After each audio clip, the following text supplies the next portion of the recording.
스스로를 보수적 자유주의자 이렇게 평가하신 분이 계십니다. 과연 보수적 자유주의자의 눈으로 바라본 지금 정치권은 어떤 모습일까? 오늘 직접 들어보도록 하겠습니다. 중앙대 법과대학 이상돈 명예교수 전화 연결돼 있습니다. 교수님 안녕하세요. 네, 안녕하세요. 네. 지난주부터, 그러니까 지난달 말부터죠. 그 유력 대선 후보들의 대권 도전 선언이 이어지고 있습니다. 윤석열 전 총장, 이재명 지사 등등 전반적으로 어떻게 바라보고 계십니까? 일단 당내 경선은 그거를 봐야죠. 근데 이제 제가 좀 민주당 쪽에 대해서 좀 걱정하는 거는 이런 면이 있어요. 거기는 그 권리당원, 진성당원들 비중이 굉장히 크지 않습니까요? 그래서 후보들이 전 국민을 상대로 한, 그 유권자를 상대로 한 어떤 공약이랄까, 메시지보다 일단 후보가 돼야 되니까, 진성당원을 의식한, 공약이랄까, 정책 선언이 많지 않은가. 제가 그것은 정세균 전 총리, 전 의장님이나 이낙연 전 대표나 또 그런 걸 좀 느낍니다. 그런데, 그래도 지난번에 서울시장 선거에서 비슷한 현상이, 똑같은 현상이 있었어요. 그래서 난 민주당의 전략가들이 좀 그런 점을 좀 고려해야 되지 않는가 이런 생각을 하고 있고, 또 국민의힘 쪽에서는 지금 여러 가지 과연 윤석열 전 총장의 높은 지지도는 맞는데 과연 이게 후보로 그냥 갈 거냐에 대해서 여러 가지 좀 회의 같은 게 있지 않습니까요? 그게 제일 중요하다고 봅니다. 한 분 한 분 제가 좀 질문을 드리고 싶은데, 먼저 기본적으로 여론조사 수치상 양강 구도인 거는 이제 확실하죠. 윤석열 전 총장 그리고 이재명 지사인데, 최근에 인터뷰를 제가 참고를 했는데요. 두 분에 대해서 완전히 상반된 평가를 내놓으신 것 같아요. 그 상반된 평가보다도 이제 그렇게 여러 가지 얘기를 했는데, 다른 평가. 비디오를 편집하는 사람이 그 편집을 한 거죠. 근데 무엇보다도 이재명 지사는 제가 중앙대학교 초임교수 때 가르쳤던 학생이기도 하고, 어려운 환경 속에서 이렇게 좀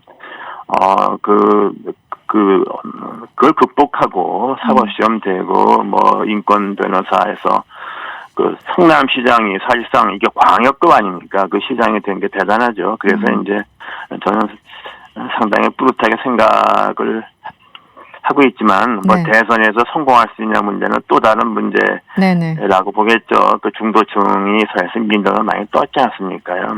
그런 생각이고, 그다음에 윤석열 전 총장은 저는 개인적으로 모릅니다. 요 근래 박근혜 그 국정원 정부 당시에 국정원 댓글 때 그 사건 때 처음 알게 됐죠. 근데 그때는 잘 모르지만 최근에 제가 좀 지켜보기는 이게 특히 이제 서울지검장, 중앙지검장 하면서 박근혜 정권 당시에 고위 또 이제 법관들, 대법관까지 직권남용죄로 기소를 많이 했잖아요. 근데 그게 대부분 직권남용 부분은 무죄가 나와서 난 그리고 또 여러 가지 볼 때 과연 전 정권 사람에 대해서 좀 지나치게 검찰권을 행사한다. 전 좀 이런 생각을 전부터 했습니다. 현 정권에 대해서도 이제 그것이 이제 부메랑이 돼서 이 정권에서 이렇게 나왔는데, 저는 그런 점에서 과연 윤석열 전 총장이 공정과 정의의 표상이 될 수 있는가에 대해서는 좀 상당히 좀 회의적인 생각을 갖고 있습니다. 지난 정권과도 불편했고 이번 정권과도 확실하게 불편했고요. 윤 전 총장 같은 경우는 어쨌든 지금 이상돈 교수님께서 이제 법학자시니까요. 이제 법률가로서의 그 시선으로 조금 더 냉정하게 판단을 하고 계실 것 같은데, 지금 윤 전 총장은 지금 마치 이제 이 정권이 본인을 정치인으로 내몰았다 이렇게 계속 얘기를 하고 있는데, 이 정치인으로서의 행보로 돌변한 것, 변화한 것에 대해서 어떻게 보십니까? 그거는 솔직히 본인이 선택한 게 아니라 어떤 환경이 이렇게 윤석열 전 총장은 정치적 인물을 만들어 버렸잖아요. 그러니까 그걸 가지고서 검찰총장 하던 사람이 정권을 탁 나와서 야당 그 대통령 후보가 하는 것이 이거는 좀 논리적으로 모순이다, 말이 안 된다 이렇게 말하는 사람도 있는데 저는 네. 뭐 그런 것은 이게 본인이 선택한 게 아니라 본인들이 밀려서 온 거잖아요. 네, 그런데 이거 제가 갖고 있는 것은 과연 윤석열 전 총장을 지금 현재 보수층에서 현 정권의 이른바 그 뭐라 그럽니까 내노란불이라 그러냐 뭐 이런 네네. 거에 대응한 공정과 정의의 화신인 것처럼 이렇게 띄우는 것은 제가 보기에 그거는 좀 오버하는 거다 뭐 이런 네. 생각을 갖고 있다는 거죠. 네. 네. 그러니까 어떤 환경상 그렇게 밀려온 거는 이해가 되는 부분이 있습니다만 어쨌든 공정과 정의를 내세우기에는 대표격은 아니다 이렇게 보시는 거군요. 네, 저는 그렇게 생각합니다. 네, 그렇군요. 검찰 특히 우리나라 검찰 조직이 또 모든 검사가 다 그런 건 아니고 뭐 대부분의 검사는 뭐 성실하다고 봅니다만은 특히 과거 볼 것 같으면 검찰이 과연 이게 무슨 기소권 수사권 기소권을 공정하게 행사했는데 대해서는 네네. 그렇게 점수를 못 받고 있지 않습니까요? 네. 그래서 검찰의 특히 정치성이 많은 특수부 같은데 몸담았던 검사가 과연 공정과 정의를 말할 수 있을지 저는 기본적으로 거기에 대해서 좀 유보적 생각을 갖고 있죠. 네. 그리고 사실 지금 문제가 되는 거는 윤 전 총장 그 자체 뭐 그 문제도 있겠지만 논란도 있겠지만 가족을 둘러싼 의혹 그리고 실제 수사가 진행되고 있고 재판이 진행되고 있고 또 최근에 이제 장모 사건도 있었고요. 구속되는 이 가족을 둘러싼 의혹은 어떻게 보고 계십니까? 네, 그런 것이 이제 좀 상당히 그건 뭐 솔직히 뭡니까 유튜브라 그러나 그런 거 보면은 뭐 어지러울 정도로 이렇게 많이 있고 많은 사람들이 해서 만나면 다 이렇게 얘기를 하고 뭐 이렇게 되는데 저는 그래서 그 대통령 후보라는 게 간단치 않은 거잖아요. 네네. 그렇죠.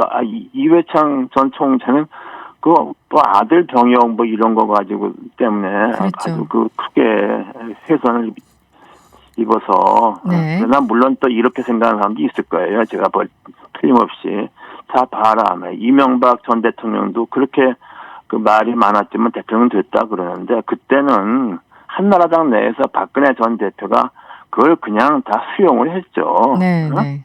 그런 게 좀 차이가 있고 또 한쪽에서는 어쩌면 트럼프도 대통령이 됐다 이렇게 생각하는 것 같은데 트럼프까지 네네. 네, 트럼프 같이 과거에 지금 임기 끝나니까 뭐 이제 FBI 조사받고 있죠. 네네. 법무부 수사가 뭐 한둘이 아니잖아요. 네네. 그래서 그렇게 물론 지금 그런 얘기가 어느 만큼 이제 사실에 근거 있는가는 좀 아직은 알 수 없죠. 그러나 대통령 선거라는 큰 그 과업을 앞두고서 과연 현재 야권이 이렇게 좀 위험부담이 많은 후보가 현재 지지율 1위를 하는 것은 상당히 곤혹스러울 것이라 난 이렇게 생각하고 있습니다. 네. 윤 전 총장의 국민의힘 입당 문제는 어떻게 보십니까? 뭐 시기를 저울질하고 있는 것 같기도 하고 일단 지금 유보적인 입장입니다만 어떻게 보세요? 제가 생각하기는 윤 전 총장이나 또 현재 감사원장 그만두고 나온 최재형 전 감사원장이나 정당 입당을 가급적 늦게 하는 게 낫다고 봅니다. 그것은 뭐냐면 지금 이렇게 빨리 이렇게 들어가서 섞여서 경선이라는 뭡니까 흙탕물이라고 말하면 좀 어떨지 모르겠어요. 그때 가는 것이 이렇게 현명한가는 문제가 있고 또 하나는 그 두 사람이 있었던 몸담았던 조직에 대한 최소한도 예우를 하려 그러면 또 몇 달 좀 시간이 있어야 된다고요. 저는 그렇게 생각해서 그 두 가지 측면에서 저는 그 윤종원 총장이나 또 최재형 전 감사원장이나 그 정당 입당은 좀 숨을 골아야 된다. 또 그렇게 빨리 들어가서 한다고 해서 현재 상황이 그렇게 빨리 들어간다고 해서 빨리 결정될 이런 것도 아니죠. 저는 그 두 가지 측면에서 좀 시간이 좀 필요하다고 생각합니다. 네. 이재명 경기도지사 이제 직접 가르친 제자이기 때문에 조금 더 긍정적인 발언을 하신 것 같기도 한데 지금 다른 후보들 좀 질문을 드릴게요. 이낙연 이제 전 대표, 지금 자산 불평등 해소를 위해서 여러 가지 대책을 내놓고 있는데 제가 눈에 띄었던 거는 이른바 토지공개념 3법을 대표 발의하겠다. 오늘 기자회견을 통해서 밝혔습니다. 교수님이 보시기에 이 토지공개념이 여러 가지 이제 논란이 있었는데 이 3법에 대해서 이 아이디어에 대해서는 어떻게 생각하십니까? 글쎄요, 저는 노태우 정부 때, 87년 그 헌법이 그 전 헌법보다는 경제 민주화 이런 개념이 많이 들어갔어요. 네네. 그게 87년 헌법의 특징입니다. 그 농지 소유 제한 같은 것도 있고 그런데 이제 거기에 근거해서 이제 토지공개념법에다가 헌법재판소에서 택지 상한제 같은 거 위헌 판결 나왔는데요. 네네. 저는 지금 우리나라 그 아파트가 지금 뜨거운 그 핫 아이템이지. 네. 그 택지 넓은 집 갖고 있다는 사람이 별로 지금 있는가 모르겠어요. 난 그래서 이건 좀 시대에 안 맞는 얘기 같아요. 토지공개념 이런 얘기가. 그리고 그렇습니까? 네. 그리고 왜 이런 얘기를 구태 지금 하는가에 대해서 잘 모르겠고, 제가 말씀드렸습니다만 지난번에 네. 그 보궐선거 때 서울시가 그러면 참패했잖아요. 네. 박영선이나 훌륭한 후보를 가지고도 참패했지 않습니까? 그것은 여러 가지로 현 정권이 이른바 내로남불이라고 하나 이런 것도 있겠지만은 네. 부동산 문제 못지않고 또 세금 올린 거 이거 영향이 커서 네. 그 보궐선거 끝나고 나서는 민주당 의원들이 반성문처럼 쓰고 막 그랬잖아요. 네네. 근데 지금 똑같은 그런 건 다 잊어버리고 다시 이런 부동산 강화하겠다는 게 그래서 제가 느끼는 게 지금 이제 민주당은 권리당원이 워낙 많고 워낙 세기 때문에 그리고 거기는 굉장히 공고하지만 좀 이념적으로 경직되어 있는 권리당원이 많잖아요. 네네. 거기에 대해서 이렇게 그 표를 얻기 위해서 경쟁하는 것 같은데 이렇게 하게 되면은 만일에 정작에 경선을 뚫고 후보가 돼도